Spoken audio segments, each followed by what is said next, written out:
Hello, നിത്യനഗരമായ റോമിലേക്കുള്ള എൻ്റെ ആദ്യത്തെ യാത്രയാണ്. ചരിത്രമുറങ്ങുന്ന വിശുദ്ധരായ മനുഷ്യരുടെ കാൽപ്പാടുകൾ പതിഞ്ഞ് റോമിലേക്കുള്ള ആദ്യത്തെ യാത്ര. റോമിൽ വിമാനമിറങ്ങിയ എന്നെ ആദ്യം സ്വീകരിച്ചത് ഫ്രാൻസിസ് മാർപ്പാപ്പയുടെ വിയോഗ വാർത്തയാണ്.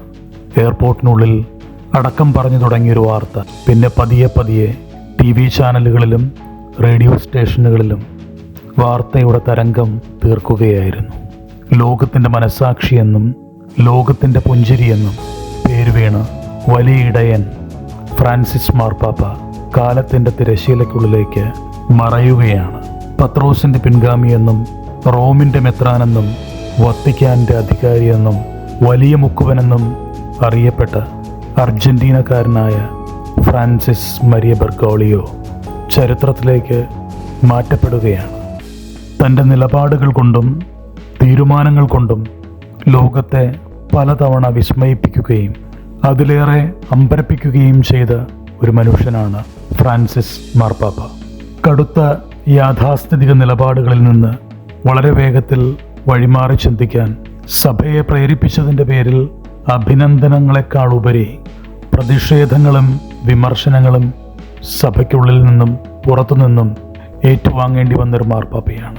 എങ്കിലും വളരെ വേഗത്തിൽ ജനഹൃദയങ്ങളിൽ, സാധാരണക്കാരായ മനുഷ്യരുടെ ഇടയിൽ, അവഗണിക്കപ്പെട്ടവരുടെ ഇടയിൽ, പാർശ്വവൽക്കരിക്കപ്പെട്ടവരുടെ ഇടയിൽ അവരുടെ ഹൃദയങ്ങളിൽ ഫ്രാൻസിസ് സ്ഥാനം നേടിയെടുത്തു. ഭൂമിയിൽ കർത്താവിൻ്റെ വികാരി സ്ഥാനമാണ് മാർപ്പാപ്പയ്ക്കുള്ളത്.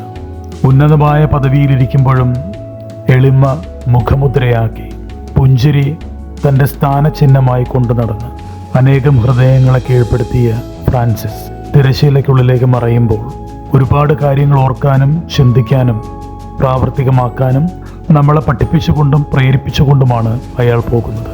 ഇന്ന് വത്തിക്കാനിൽ അനേകം വിശുദ്ധരുടെ പാദമുദ്രകൾ പതിഞ്ഞ് ഈ മണ്ണിൽ നിൽക്കുമ്പോൾ ഈ ആൾക്കൂട്ടത്തിൽ ഒരാളായി ഞാനും മാറുകയാണ്. വിതുമ്പുന്ന മുഖങ്ങൾ എനിക്ക് ചുറ്റും കാണാൻ സാധിക്കും.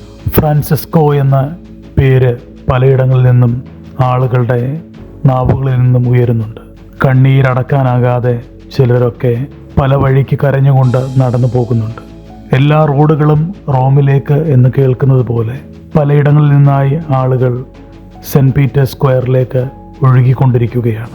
തങ്ങളുടെ പ്രിയപ്പെട്ട മാർപ്പാപ്പയെ ഒരു നോക്ക് കാണാൻ, ആദരാഞ്ജലികൾ അർപ്പിക്കാൻ അവർ എത്തിക്കൊണ്ടേയിരിക്കുകയാണ്. ഒരുപക്ഷെ ഈ ലോകത്ത് ആരുടെയും സാന്നിധ്യങ്ങൾ ആർക്കും പകരം വയ്ക്കാനാകാത്തതാണ്. നമ്മളെല്ലാം കടന്നുപോയേ മതിയാകൂ.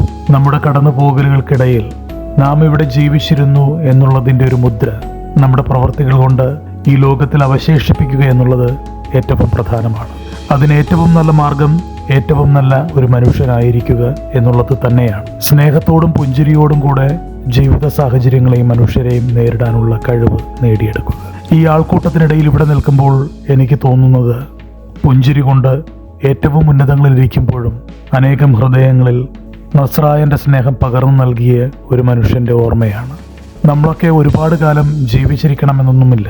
ജീവിച്ചിരിക്കുന്ന കാലത്തോളം സ്നേഹത്തിൻ്റെ അടയാളങ്ങളായി മാറുക എന്നുള്ളതാണ് ഏറ്റവും പ്രധാനം. ദൈവത്തെ സ്നേഹിക്കുന്നുവെന്ന് അവകാശപ്പെടുന്ന മനുഷ്യരുടെ ഇടയിൽ മനുഷ്യരെ സ്നേഹിക്കാനുള്ള കഴിവ് ഇല്ലാതെ പോകുന്നത് വലിയ പരാജയം തന്നെയാണ്.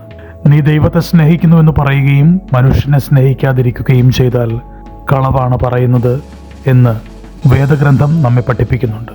തൻ്റെ ആത്മീയ ജീവിതത്തോടും തൻ്റെ ഉത്തരവാദിത്വങ്ങളോടും പരിപൂർണ സത്യസന്ധത പുലർത്തിയ ഈ മനുഷ്യൻ വിമർശനങ്ങൾക്ക് മുന്നിൽ പതറാതെ നിന്ന സ്നേഹത്തിൻ്റെ ഒരടയാളമാണ്. കത്തോലിക്ക സഭയുടെ പരമാധികാരിക്ക്, വലിയ മുക്കുവന്, പത്രോസിൻ്റെ പിൻഗാമിക്ക്, റോമിൻ്റെ ബിഷപ്പിന്, പ്രിയപ്പെട്ട മാർപ്പാപ്പയ്ക്ക്, ഫ്രാൻസിസ്കോയ്ക്ക് കണ്ണീരിൽ കുതിർന്ന ആദരാഞ്ജലികളും ഹൃദയപൂർവ്വം വിടയും നസ്രായൻ്റെ വലതുഭാഗത്ത് ഒരിടവും ആശംസിക്കുന്നു. ഈ വലിയ ഇടയൻ്റെ സ്നേഹത്തിൻ്റെ മാതൃക, പുഞ്ചിരിയുടെ മാതൃക ഹൃദയത്തോട് നമുക്ക് ചേർത്ത് പിടിക്കാം. പുഞ്ചിരിക്കുന്ന സാന്നിധ്യങ്ങളായി മാറാം. കൂടെയുണ്ട്, കൂട്ടിനുണ്ട്, പിന്നെ എൻ്റെ പ്രാർത്ഥനയും.